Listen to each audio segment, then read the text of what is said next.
Hi, Deborah Pegues here, your relationship strategist.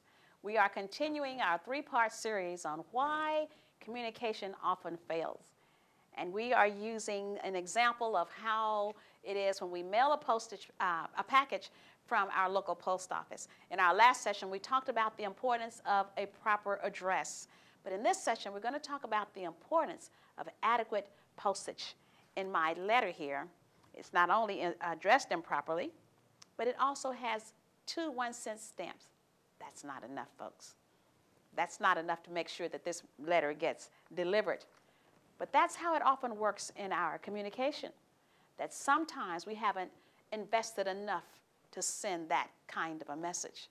I'm reminded of the story of Moses when he was delivering the children of Israel from Egyptian bondage.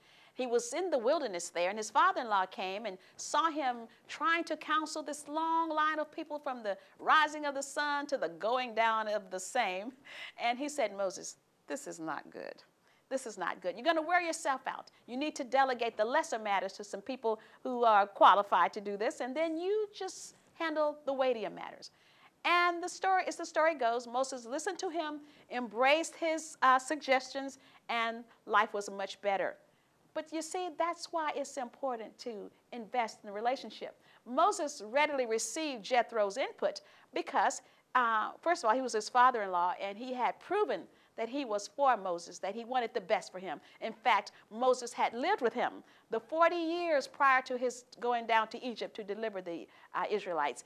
And then even during that initial period where they made that exodus from Egypt, Moses' family was safely in the care of Jethro. So clearly, Jethro had made enough investment for Moses to know this man wants the best for me.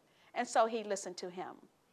Even in my own life, several years ago, my husband saw that I was working too many hours, and he said, I believe it's time for you to go and write and speak full time. And I thought, no way, I like this job, I like this salary.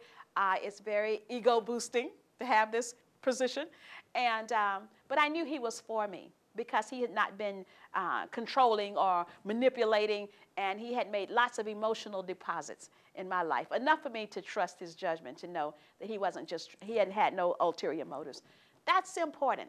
When you're going to send a message, sometimes the bigger the investment you've made in that person, the heavier the message that you can send.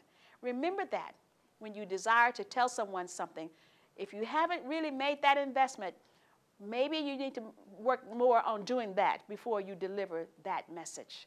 Because otherwise, the message that you send may not be the message that is delivered, because that lack of investment will derail it.